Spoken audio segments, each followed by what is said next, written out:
तो स्वागत है आप सभी का आज के हमारे इस वीडियो लेक्चर में। आज हम कवर करने जा रहे हैं इंडियन पॉलिटी की रिवीजन सीरीज पार्ट 3 को, जिसमें हम जो है आज directive principle of state policy को पढ़ेंगे, यानी राज्य के नीति निर्देशक सिद्धांत के एमसीक्यू सीरीज़ को पढ़ेंगे। इससे पहले हमारी कुछ ऑलरेडी जो है topic wise video series playlist में हैं। अगर आपने वो वीडियोज़ नहीं देखी तो आप उन वीडियोज़ को भी देखें ताकि आपको बेटर कंसेप्ट क्लैरिटी मिले। ठीक है, तो स्टार्ट करते हैं आज की वीडियो को बिना किसी टाइम वेस्ट के। आज का पहला क्वेश्चन है, where is the constitutional power located enabling the central government to legislate on cow slaughter, यानी केंद्र सरकार को गौ हत्या पर कानून बनाने में सक्षम बनाने वाली संवैधानिक शक्ति कहाँ स्थित है। तो ये कहाँ पर स्थित है? आर्टिकल 48 के अंदर स्थित है, जो directive principle of state policy के अंदर आता है।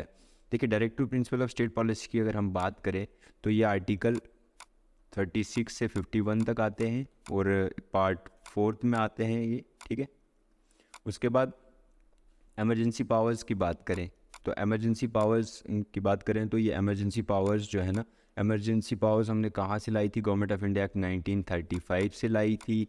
इसको इम्पोज कैसे करेंगे, यानी मतलब कौन इसको इम्पोज करेगा? जैसे प्रेसिडेंट इम्पोज करते हैं, क्या उसका क्राइटेरिया, जो भी सारा प्रोसीजर है वो कहाँ से बोरो किया था हमने?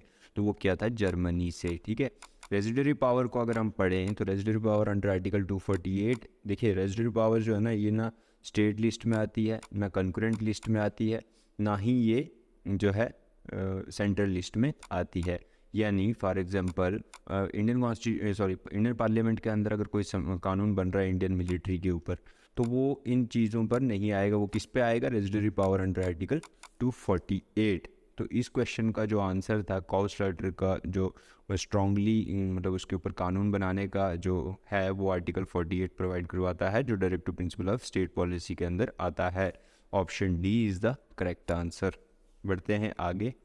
नेक्स्ट क्वेश्चन है, which article of the Indian constitution provides for the institution of panchayati raj. तो देखिए, भारतीय संविधान का कौन सा अनुच्छेद पंचायती राज संस्था के लिए प्रावधान करता है? यानी पंचायती राज इंस्टीट्यूशंस की बात कौन करता है? कौन सा आर्टिकल बात करता है? यानी विलेज पंचायत की कौन आर्टिकल बात करता है? तो आर्टिकल 40 बात करता है, ऑर्गेनाइजेशन ऑफ विलेज पंचायत, जो directive principle of state policy के अंदर आता है। ठीक है ना। अगर देखिए ये है क्या बोलते हैं, पंचायती राज इंस्टीट्यूशन की अगर बात करें तो वो 73rd अमेंडमेंट एक्ट जो है 1992 के अकॉर्डिंग जो है अमेंडमेंट हुई है पीआरआई पे, पंचायती राज इंस्टीट्यूशंस पे, जिसमें जो है ना आर्टिकल 243 ए से ओ तक जो है ना पंचायती राज इंस्टीट्यूशंस के बारे में मेंशन किया हुआ है डिटेल, जिसके अकॉर्डिंगली जो है ना 29 सब्जेक्ट्स के ऊपर कानून बनाया जा सकता है। कौन बना सकती है इसको? पंचायत बना सकती है। तो ये कहाँ पर मेंशन है? आर्टिकल 243 ए से लेकर के ओ तक मेंशन है ये। तो इसमें 73rd अमेंडमेंट 1992 भी हुई है। ठीक है, वेरी वेरी इंपॉर्टेंट, याद रखिएगा। आर्टिकल 36 का मतलब क्या है? आर्टिकल 36 बताता है कि मतलब जो है स्टेट की जो एग्जीक्यूटिव पावर्स है वो क्या क्या है, उसको ब्रीफली एक्सप्लेन किया गया है। ठीक है, आर्टिकल 39 क्या बताता है? ये बताता है कि जो प्रिंसिपल मतलब पॉलिसी मेकिंग के लिए जो प्रिंसिपल मतलब फॉलो करने हैं उनको डिटेल में आर्टिकल 39 बताता है। आर्टिकल 39 ए की अगर बात करें, आर्टिकल 39 ए जो है इम्पॉर्टेंट है, जो इक्वल जस्टिस और फ्री लीगल एड की बात करता है। क्या बात करता है? Equal justice and free legal add की बात करता है। आर्टिकल 48 की बात करें तो ये ऑर्गेनाइजेशन ऑफ एग्रीकल्चर और एनिमल हस्बेंड्री की बात करता है, जो directive principle of state policy के अंदर आता है। यानी गौ स्लॉटर के ऊपर या एनिमल या एग्रीकल्चर के ऊपर कोई नियम कानून बनाना है स्ट्रिक्टली, तो आर्टिकल 48 के अंदर वो चीज़ मेंशन है। इस क्वेश्चन के accordingly option D is the correct answer. Article 40 के अंदर जो है पंचायती राज इंस्टीट्यूशंस की बात की गई है। नेक्स्ट क्वेश्चन है, in which state of India is there a uniform civil code. तो देखिए, यूनिफॉर्म सिविल कोड यानी समान नागरिक संहिता का मेंशन कहाँ पर है? तो सॉरी, ये कौन सी स्टेट जो है यूनिफॉर्म सिविल कोड जो है एक्ट जहाँ पर लगा हुआ है, ये गोवा के अंदर लगा हुआ है। ये आर्टिकल 44 के अंदर आता है, जो directive principle of state policy के अंदर आता है।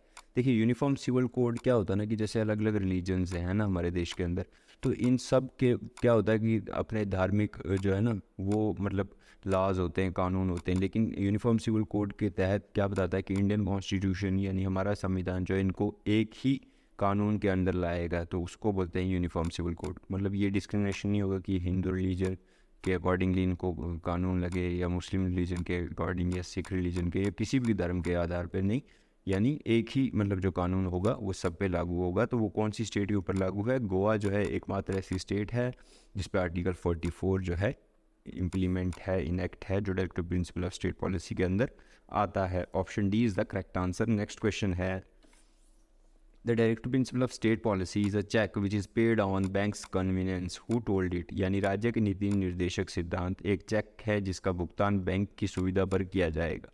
तो ये किसने बताया था? ये केटी शाह ने बताया था। इन्होंने क्या कहा था? इन्होंने क्रिटिसाइज़ करते हुए, पार्लियामेंट में क्रिटिसाइज़ करते हुए directive principle of state policy के लिए कहा था कि ये नीडलेस फ्रॉड है, मतलब इसकी कोई ज़रूरत नहीं है, ये मतलब उस टाइप का फ्रॉड है। यानी ये मतलब एक ऐसा चेक है जो आप दे तो रहे हो, लेकिन ये तब मिलेगा जब बैंक की कन्वीनियंस होगी, मतलब बैंक के पास जब वो सारे रिसोर्सेज होंगे। तो बैंक किस चीज़ के लिए बताया गया है यहाँ पर? स्टेट के लिए बताया गया है। यानी स्टेट इसको तब लागू करेगी जब उसके पास रिसोर्सेज होंगे। तो रिसोर्सेज कब होंगे कब नहीं होंगे, है ना, तो उस चीज़ की बात कर रहा है ये, कि इसकी कोई ज़रूरत ही नहीं है, ये क्या पता लगे नहीं लगे, इस चीज़ का क्रिटिसाइज़ केटी शाह ने किया था। अगर बी आर अम्बेडकर की बात करें तो इन्होंने हार्ट एंड सोल कहा था इंडियन कॉन्स्टिट्यूशन के आर्टिकल 32 को, जिसको कॉन्स्टिट्यूशनल रेमेडीज़ भी कहा जाता है। इन्होंने एक और बात कही थी, आर्टिकल 12 से लेकर के 35 तक जो फंडामेंटल राइट्स हैं उनको Magna carta of Indian constitution कहा था। और ये चेयरपर्सन थे किसके? थे इंडियन कॉन्स्टिट्यूएंट असेंबली के। के एम मुंशी की अगर हम बात करें तो इन्होंने कहा, प्रियम्बल को कहा था पॉलिटिकल होरोस्कोप। क्या कहा था? पॉलिटिकल होरोस्कोप कहा था। किसको कहा था? प्रियम्बल को कहा था। राजेंद्र प्रसाद की बात करें तो इनको गांधी ऑफ बिहार भी कहा जाता था, मतलब इस चीज़ की भी उपाधि इनको दी गई थी। और ये परमानेंट प्रेसिडेंट थे इंडियन कॉन्स्टिट्यूएंट असेंबली के। इस क्वेश्चन के accordingly option D is the correct answer. बढ़ते हैं आगे।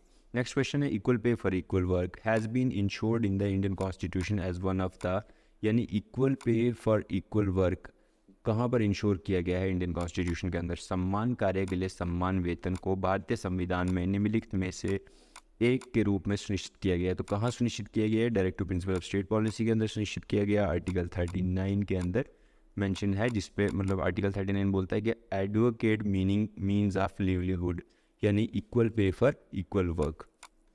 फंडामेंटल राइट्स की बात करें तो ये आर्टिकल 12 से 35 तक है, पार्ट 3 के अंदर आता है। फंडामेंटल ड्यूटीज़ की बात करें तो पार्ट 5 में आता है, आर्टिकल 51A के अंदर आता है। ठीक है, बढ़ते हैं आगे। इस क्वेश्चन के accordingly option D is the correct answer. Directive principle of state policy के आर्टिकल 39 में ये मेंशन है कि equal pay for equal work.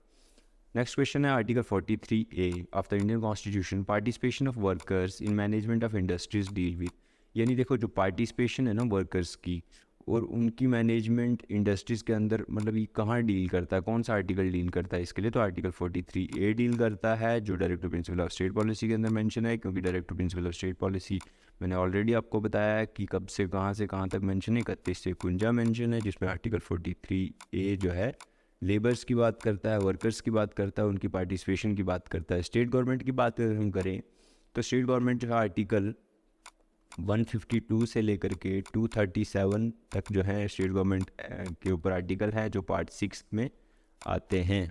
ठीक है, और यूनियन गवर्नमेंट की बात करें तो ये आर्टिकल जो है 52 से लेकर के 151 तक जो है मतलब इसमें मेंशन है यूनियन गवर्नमेंट्स के ऊपर, और ये आर्टिकल पार्ट 5 के अंदर आता है। अगर फंडामेंटल राइट्स की बात करें तो ये आर्टिकल 12 से 35 तक हैं, और ये पार्ट 3 के अंदर आता है। वेरी वेरी इंपॉर्टेंट, याद रखिएगा। इस क्वेश्चन के accordingly option C is the correct answer. बढ़ते हैं आगे। Which article of the Indian constitution provides for the employer to give maternity benefits of its employ, यानी भारतीय संविधान का कौन सा अनुच्छेद नियुक्तों को अपने कर्मचारियों को मातृत्व लाभ देने का प्रावधान करता है? यानी मैटरनिटी बेनिफिट या मैटरनिटी रिलीफ कहें आप, तो कौन सा आर्टिकल है जो मैटरनिटी रिलीफ की बात करता है, यानी एम्प्लॉयज़ को मैटरनिटी रिलीफ देने की बात करता है? तो ये आर्टिकल है 42। Option B is the correct answer. इसमें जो है मैटरनिटी रिलीफ की बात की गई है। 14 आर्टिकल को हमने ऑलरेडी पढ़ा है, फंडामेंटल राइट है, पार्ट 3 के अंदर आता है। आर्टिकल 43 की बात करें तो ये बात करता है डिसेंट स्टैंडर्ड ऑफ लिविंग। ठीक है, मतलब जो वेतन की बात है ना, वो ये आर्टिकल मेंशन करता है कि मिनिमम वेजेस या डिसेंट स्टैंडर्ड ऑफ लिविंग जो है वो मेंटेन रहना चाहिए लोगों का। आर्टिकल 44 की बात करें तो ऑलरेडी हमने पढ़ा यूनिफॉर्म सिविल कोड, जो आर्टिकल 44 में मेंशन है, जो गोवा के अंदर लागू है। ठीक है, इसमें एक ही कानून है सबके लिए जो है उस चीज़ की, ये आर्टिकल 44 बात करता है। इस क्वेश्चन के accordingly option B is the correct answer. बढ़ते हैं आगे। नेक्स्ट क्वेश्चन है reservation for the schedule caste and schedule tribes. देखिए इंपॉर्टेंट क्वेश्चन है। जो रिजर्वेशन होती है शेड्यूल कास्ट और शेड्यूल ट्राइब्स में, मतलब उनकी सर्विस में, has been provided in the Indian constitution. तो ये कहाँ प्रोवाइड की गई है? ये आर्टिकल 335 में प्रोवाइड की गई है। ठीक है, देखिए ये है रिजर्वेशन की बात। अगर इनके शेड्यूल कास्ट और शेड्यूल ट्राइब की प्रमोशन, ठीक है, और वेलफेयर की बात की जाए तो वो कहाँ मेंशन है? वो है आर्टिकल 46 में रिटर्न है। ठीक है, मतलब उसको लिखा गया है कहाँ पर? आर्टिकल 46 के अंदर, जो directive principle of state policy के अंदर आता है। ये याद रखिएगा, ये डिफरेंस जो है ना आपको पता होना चाहिए। क्या बोल रहा हूँ मैं? प्रमोशन और वेलफेयर की बात होगी शेड्यूल कास्ट और शेड्यूल ट्राइब्स की, तो आर्टिकल 46 के अंदर आता है, जो directive principle of state policy की बात आती है। लेकिन इस क्वेश्चन में पूछा गया है reservation for the schedule caste and schedule tribes in the service has been provided in the Indian constitution. तो ये आर्टिकल 335 में इनकी रिजर्वेशन के लिए प्रावधान दिया गया है। इस क्वेश्चन के accordingly option C is the correct answer. बढ़ते हैं आगे।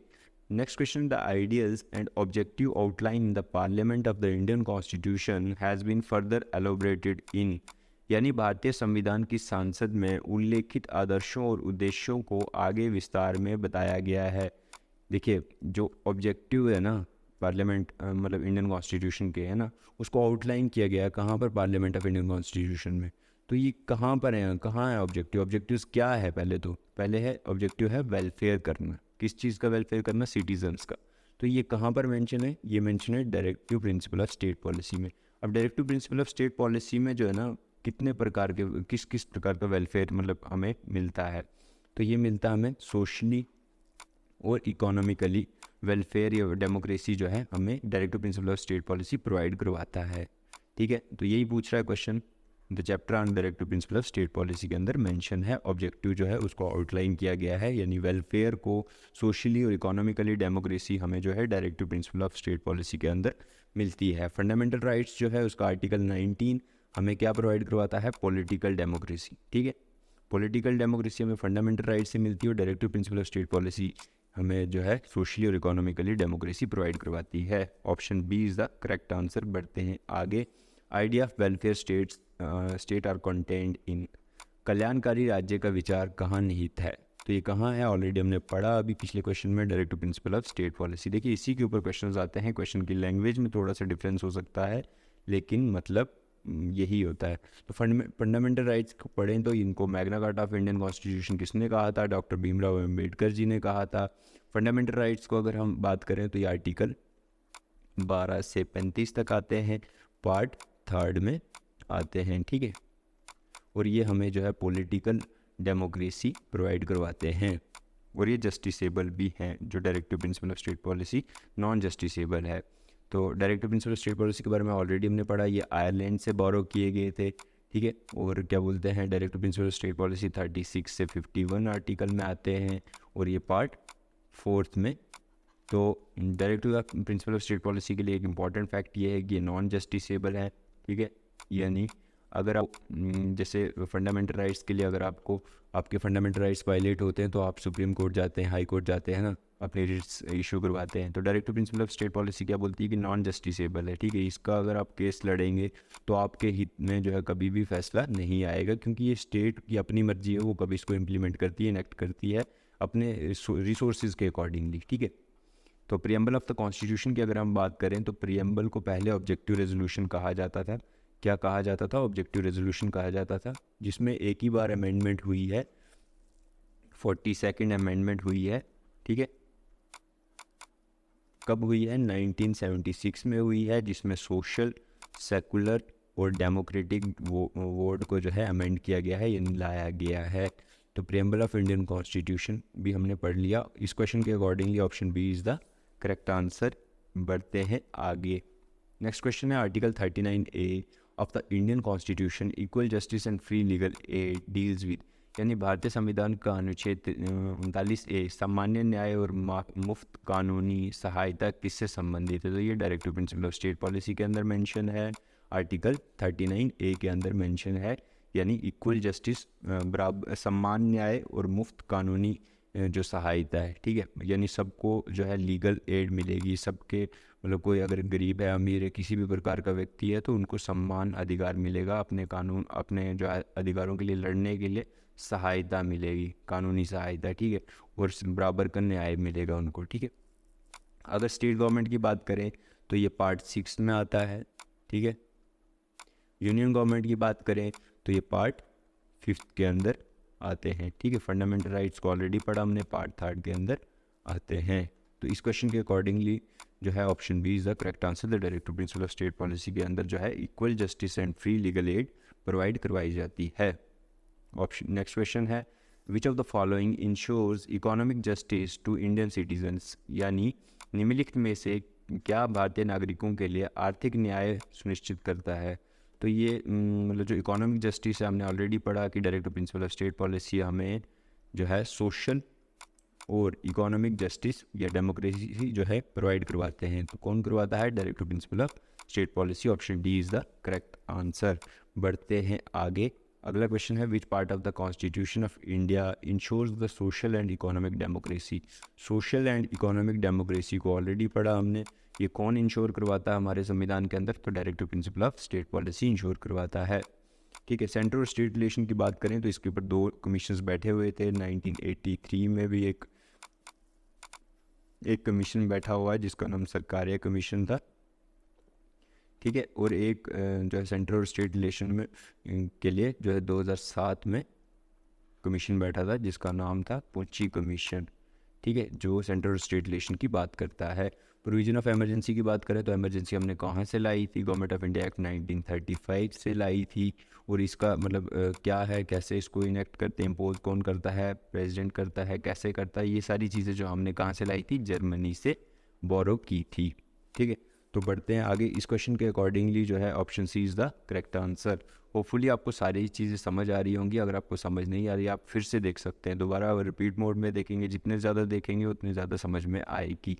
तो ये क्वेश्चन बताता है who said about Ram rule through जो है विलेज रूल, यानी ग्राम शासन के माध्यम से राम शासन के बारे में किसने कहा? तो ये महात्मा गांधी जी ने कहा था।